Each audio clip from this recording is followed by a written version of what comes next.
I'm Dr. Akilah Cadet, and this is Humane Rights, a show that flips the traditional talk show on its head. This isn't about debate, it's about dialogue.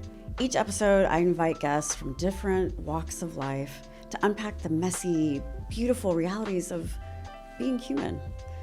Welcome to Humane Rights, where being human is the ultimate act of resistance. Welcome to Humane Rights. Welcome to my podcast. Thank you for having me. We have the Taylor Smalls in the studio. I would love for you to tell folks just how amazing you are. All right. Well, I am feeling amazing today because I get to sit here with you on your podcast. Aww. And I always appreciate being in your presence. So I think what makes me amazing is my community. So I'll just start with that. Mm-hmm. But my name is Taylor Smalls, and I am a palette knife painter, a water worker, I'll say a water mover of paint in Oakland, California. I'm a designer. I'm a friend. I'm a hard worker, all the things. I guess those are things that make me amazing. Yeah. Palette knife painter. Yeah. I wonder, this art looks really familiar, and I just wonder if it's yours. This might be my work. You have painted Joyce Gordon here. Do you want to talk a little bit about it? Yeah, certainly.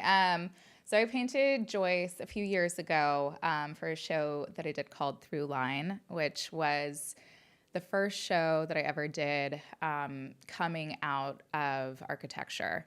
And that was an inaugural show that I really wanted to lean into, that really showed who I wanted to focus on as my subject matter moving forward. And I had to take a moment to step back and distill, what is my purpose in painting? I can't just continue to paint beautiful women just because. But what is, the storyline? What is the backbone behind it all? And what's the through line behind it all? And so I decided on this concept called Through Line, which, took these amazing pillars of Oakland, including yourself. What? What? I am beautiful. You're right. It's true. But taking these amazing, amazing people who are just these incredible hard workers who never really get their flowers for the years and the effort and the foundation that they've created in our community, and bolstering them up in so many different mediums, through photography, through painting, through poetry, food, through song, and just kind of giving them this holistic collective hug, I guess, through a bunch of different artistic mediums, so that they felt the love that they've shared through their work over time. So that's why I painted Joyce, because she's amazing, and she has an incredible gallery, and she's just one of the most foundational people in Oakland that I can imagine, who has really laid such a foundation and a beautiful network for so many Black artists in our town. I wholeheartedly agree. Thanks for having me be part of it. So exactly. I'm a very proud Black disabled woman. So what I like to do is describe who I am and what I look like, because people tune in so many different ways. So I have my 613 braids. For those who don't know, I'm a blonde baddie right now. My pronouns are bad bitch or she, her. I'm wearing a black vintage men's Valentino blazer paired with a fishnet black Diatima skirt, who's one of my favorite designers. I have on some burgundy heels, and the t-shirt's the best part because I designed it. You were talking about flowers, and on my shirt I have a silhouette of Sam Toothpick Jones, a picture I highlighted with my collection with the Giants, and it says, "Give them their flowers." Yes. So can you tell people how wonderful and great you look right now? Absolutely. I am a new blonde. You are new. Welcome in. Yes. Welcome in. I do Thank it you very much. I am a new blonde with a bob, very short hair. I am wearing black top, some very pointy leopardy heels, mesh heels specifically. Yeah. Some great pants from Curator, which is an amazing women-owned brand in San Francisco, and a very bright, saturated red jacket from Boy Scouts of America, which is an original that I just stumbled upon very recently, which is such a good jacket. Very fun because I was also a Girl Scout and you were too. I was, but I'm Troop 1395. And I am Troop 001. No. Yeah. That's not possible. In your area? I'm actually 95 years old. No, because it's by your area and the number you're right. and yeah, stuff. No, so. it's not true at all. I just Sacramento, California. Shout out to my troop. If anyone is listening, you have a look on your face because in full disclosure, we get to work together. I started as your muse. I'm your manager, so I know how to read you. But what question do you want to... You want to ask me a question? So I am very fortunate to be sitting here on this podcast. And when I walked in, I got to see the branding for the name of this podcast. And I am so curious as to why you called it Humane Rights. It's a wonderful question. We don't have time to get into that. No, I'm kidding. I also designed a logo too because I'm a Virgo and I do too much. But Humane Rights is just all about getting back to humanity, and that's why we're having these discussions. We're in a time where just existing for people who have more intersectionality, the intersections of our identity, is exhausting. It's a lot of work. It's life-threatening. For a lot of folks, we in this current time are dealing with ICE raids and things happening in Chicago, things happening in Portland. People care about Charlie Kirk, blah, blah, blah. Like all of that stuff that's happening, and we're really losing humanity. So I purposely, instead of, saying like human rights, and I wanted to use humane purposely, is because when people hear humane, they tend to forget that means humanity too. They tend to think more about animals and pets and those types of things. Yeah. And so that's why it's the name. So I love it. Here we are. That's amazing. But what would it mean to you? Like when you saw Humane Rights, what came up for you? Yeah, I mean, I was thinking about this obviously through like the lens of being an artist, of course. And for me, Humane Rights in terms of artistry, in terms of specifically where we live in the Bay Area, in Oakland, and, San Francisco, all of that, it's this age of AI. I am not pushing against, but I am not fully adopting at the same time. And I think in terms of artists and humane rights is for artists to continue to be able to show their work in an honest way and potentially utilize the tools of the now, but continue to create human work and humane work that is always going to move forward. The reason why I love painting specifically, and the reason why it is my medium, is because I've seen, through all of time, painting, drawing, making, creating, sculpting will never fail. It'll never go away through anything, through what were those things called? NFTs, like all of the, how do you like say that? Yeah, how do you say NFT? Through all of these different eras, like there have been so many different ways where like the arts have been pushed and pulled, but there's certain things that are consistent. And so when I saw Human Rights, it's like it's sticking to our artistry, our humanity, the way that we can continue to be with each other and actually engage versus just sending stuff off to the cloud, the ether, whatever, and creating what may just be, flippant soon enough. Oof, I have so many thoughts about AI. And Same. I had to be in a board meeting today. We had a conversation about AI, and I had to be the person to say, like, AI doesn't care about me as, a BIPOC person, as a Black person. 100%. And so I think there's wonderful ways to use AI, but if you are doing it to uphold values of white supremacy, then it's not beneficial to me. It's just only going to be another place that's going to cause harm. Right. And as soon as I go outside, and when I say outside of my home, then I'm dealing with so many factors. And I don't want that to happen on ChatGPT. Also, fun fact, never used ChatGPT my entire life, and I have no plans on doing so. Okay. Yes. Nice. Good. Thank you very much. Good for you. Yeah. You're a rare one. I know, but because I know the implications of AI. I'm not to say that you can't use AI, but the amount of energy that's used for AI, the amount of water that's used for AI, the amount of creative thinking that is lost because of creative and critical thinking that can be lost from AI. The critical thinking, I think, the critical really thinking key. part is hard. Like these kids can't even get it. They can't get it together. It's going to be soon enough where people can't put one foot in front of the other. So yeah, I hear you. But as you're older, when I'm getting, so I'm curious for you. Art is a wonderful place to be, but it can definitely be a harder place as a woman of color, and you are proudly Black and white, doing all the things, celebrating people who look exactly like you, who look a little different than you, but it's just all about centering that work. Why is that? Again, we're talking about humanity, and you're celebrating a voice that is under constant question right now. So why do you keep painting women and women of color? Well, I don't even feel like there's a choice in the matter, to be honest. As I was just discussing, I really do believe that the hand still needs to be maintained in physical artwork these days and contemporary art in general. I want to continue to see, new artists of today creating work physically, and that being what is left in our institutions.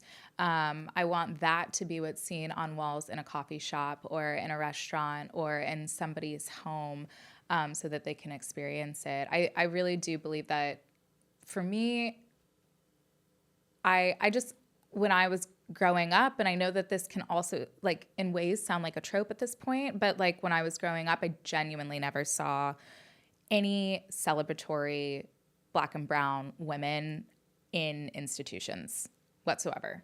In contemporary art, in a museum, the only time that I would even go to museums would be if I was going back to DC, if I was going back east to see my family. And, those are the major ones that are going to be held in like forever and ever and ever and protected. And what I was looking at in DC and New York was just where am I? And if I see myself, it's like muddied, it's dull. It's just not how I see my family. It's not how I see my friends. It's not how I see any other Black and brown woman around me. It's like, it's not vibrant. And so I really just think that like, I want to continue to see like the actual like humanity in us, like just on canvas and actually being held with love and cherished and, moving forward in history. Maybe you'll be in a museum one day. She's hinting. Be cool. Am I hinting? Being very dramatic. Okay, serious note, I've never asked you this question. And I do want it on record, so I waited until I had podcasts. Great. How and why did I become your muse? When did that happen? Oh my goodness. Well, truth be told, it happened as I was doing research for Throughline. What? Yeah. It happened as I was doing research. I was really, really wanting to, that like, it came to be then because I had heard of you prior, but like looking more and more into imagery and like hearing you speak more at that time when I was doing research, I was like, okay, who am I going to choose for this? And it was just immediate and obvious when like I came across you actually speaking about your work, that I was like, oh, done and done. Because I am not the person to be truly at the forefront, like standing up for Black and brown women, like vocally. I know my craft and I know how I feel, and I know how I feel about myself, and I know how I feel about suppression as well. And I just saw you speaking so boldly, so plainly, and very unapologetically. And it was just obvious because it's like, this is the form that I do not have. I don't love to speak publicly, but I can do it. You're great. But you're very forthcoming with your words, and I was just like, okay, this is great. Like, you are fulfilling also something of me that I would love to share, and I was like, this is what I want to lean into. So that's why. I had no idea. Yeah. I just assumed it was during that time. After I did a 4-hour interview of you, you were just like, yeah, no, it's that one. But I'm incredibly honored, and I do want to circle back to the experience of Throughline, particularly when we're talking about humanity. Some people may or may not know that the show is November 2023. Yes. And on November 27th, 2023, I had part of my diaphragm removed so I could eat again. And then I was like, I had to learn how to eat and shit and talk and walk. And like, I had to learn how to do all these things again. So I missed the kind of final shows. But I went all but like one show until I had surgery. Yeah. I was there like every You were night. there every day. And people were like, why are you here? And That's I was like, because... First of all, my paintings are great. I also didn't know I was going to have 2 paintings, so that was a whole fun surprise. I wanted one for myself. Which is true. I am in your studio, and I feel very special about it. But I would say the same thing every night. Why are you back? I'm like, well, this place is devoid of white supremacy because it was a space designed to celebrate women of color, particularly like Black women, from another Black woman. To me, you know, I'm not openly white, but... I'm not openly white. It is in there, so we can connect on that part too. But no, it was just a space where I was able to be celebrated. Yeah. And it didn't feel heavy. This work of dismantling white supremacy is like very, very heavy. Yeah. But it felt light. And every time I went, I just literally filled up. You know, like literally and figuratively. And then people would say like, oh, that's your mole. And, you know, like to have those things. Yeah. And every night I would take pictures and video like it was the first time. Well, that's the hope. And like that's actually what I was trying to achieve in the show is making sure that like it was actually you. It felt like you. Color was you. You saw your moles. You saw, you know, the poses that you were in, like it really like exemplified you, and the poems and the food, and we all worked so collaboratively in that process to make sure that all of you guys felt held and like felt known and seen, and that was really the purpose of the show, nothing more. I had to take a photograph that from Brandon Ruffin, who's an incredible photographer, and Taylor painted off of those photos. And I hated taking those photos because I was 30 pounds heavier. I had a bald spot and I was losing my hair. Yeah. And now I have one of the other paintings that's in my home, and I see that. I'm so proud of myself for like making it through that space. But it just goes into how I have to continually find ways to celebrate my disabled body that does whatever it wants to do, and I'm beautiful, and on all those different ways. So. Exactly. And at a certain, I would say it's a timestamp as well. It's a timestamp, and it's a timestamp I'm proud of. Like the cover of my book, that was also losing my hair, 30 pounds, blah. But it's a timestamp, and I love it. I also did a reshoot, love that too. But I love it. It's a form of celebration. Which leads me to something that I think is really important for women in general, but particularly for Black women. Yeah. And it's knowing like who's in your corner. Every day we're hearing something or another, particularly from Donald and Co. about how, we don't want us. We have so many Black women who have literal boss-ass positions. You know, they're in an elected position, they are running some shit and doing whatever, and they're viciously and violently being attacked. We have attack on DEI, which is also attacking Black women. And so now your work is becoming even more celebratory, but also radical at the same time. Yeah. So, but with that and all the things that we're navigating, who's in your corner? Who is supporting you along the way? Yeah, absolutely. I have felt for some time that I have found that the women that I'm actually collaborating with on these projects, on whether it was Throughline Volume 1, Volume 2, postpartum from that, new management, obviously here. Right. Tell everyone how great I am. No, I'm kidding. But I mean, just people coming from the woodworks as well. It's like I'm finding that there are just so many women who are really wanting to lean into this practice because they actually see the benefit and the reason at this time, like in history. I guess we're in the present, but hashtag current situation. Current situation. Although hashtags died, but yes. Yeah, true. Exactly. But no, I'm seeing this really interesting like groundswell of people really lean in, and I'm finding that the people in my corner are the ones that genuinely have my best interests in mind. This is not new news to anybody as that definition, but people who are actually showing up.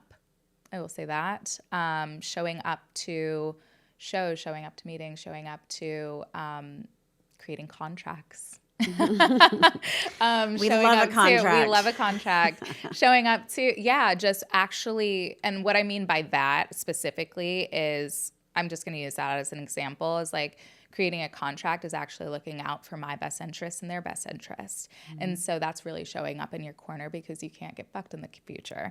And so I appreciate that deeply. I would say that that's a big part of our relationship. I think that's a big part of other people on our team's relationship and other people that I'm working with. And so the people in my corner are the ones that I really want to bolster up as well and highlight in my work. And moving forward, I plan to do that.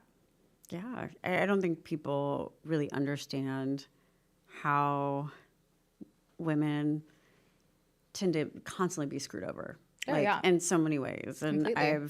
I've seen it in so many ways, all the way down to how much they want to pay you for, something. We're seeing it with women's sports right now. We're seeing so many ways in which people are just saying like, well, you're great and wonderful and amazing. I want you to do a million things, but we don't want to pay you what you're worth. Or we don't want to set you up for success. We don't want to get the things that you need to do. And that space in place. I would say too, like I've been fortunate enough to work with several sports teams this year and upcoming as well. And I've found that the people who have been championing me and championing us happen to be women who really want to see this happen and really want to make proper connections and not just really light or flippant ones, but really want deep, like integrated work within their corporations or within their, industries too. And I so recognize that and want to support that and also want to give that back and pay that forward too. So all of my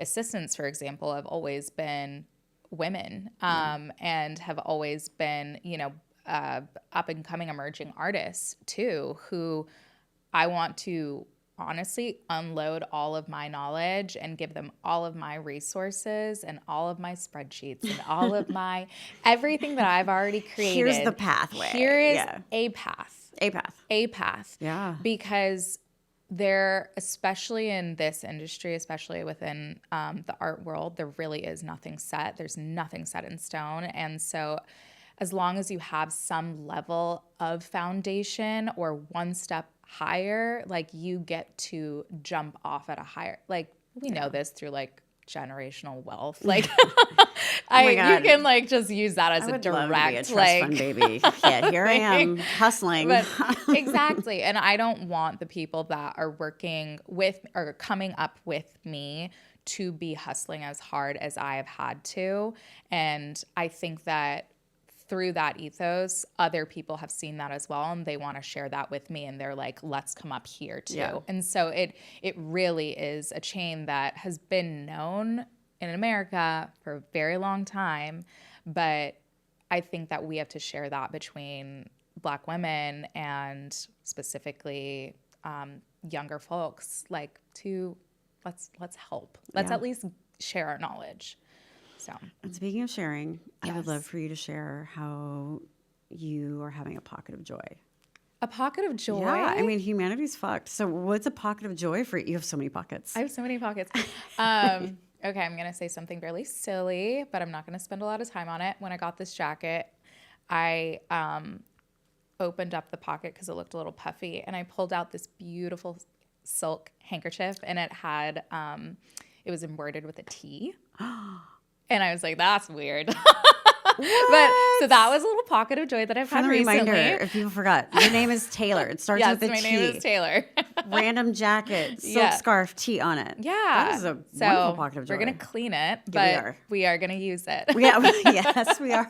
But pocket of joy that I've had recently, I will say I had a moment where I was having a show quite recently, and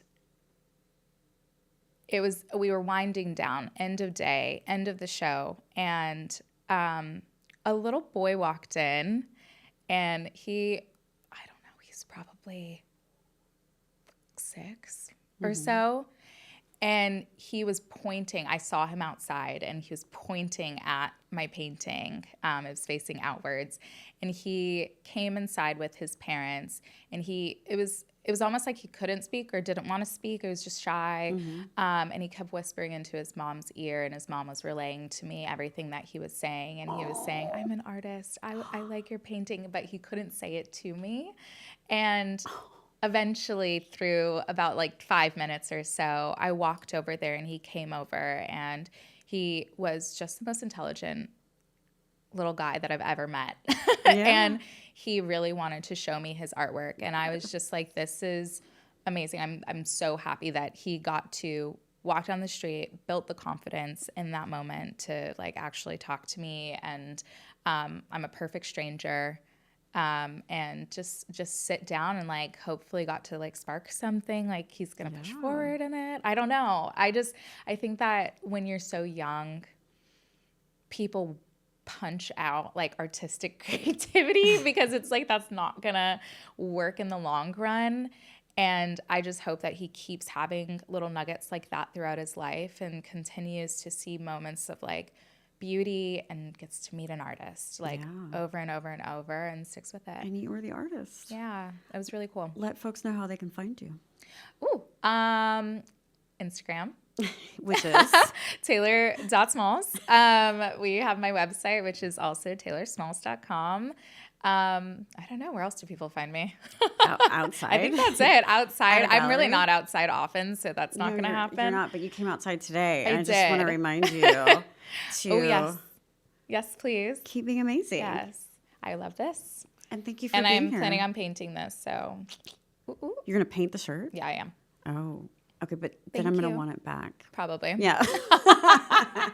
Well, thank you for coming on Humane Rights. I really, really appreciate it, and I really appreciate the work that you're doing. I appreciate the work that you're doing. Yeah, this is. I love that we're in each other's corners. Me too. Just being amazing and shit. I do too. Thank you so much. This is so lovely. Thank you. Big love and gratitude to our guests for showing up with truth, humor, and of course, humanity. If this conversation moved you, you gotta like it, you gotta share it, you have to talk about it, bring it into your circles, spaces, and places, because that's how change multiplies. You can catch more episodes wherever you get your podcasts and watch the full series produced by CL Media and me on the CL Media YouTube channel. Now, what is that YouTube channel? What you need to subscribe to so you can get more of this. But until next time, stay curious, find your joy, and keep being amazing.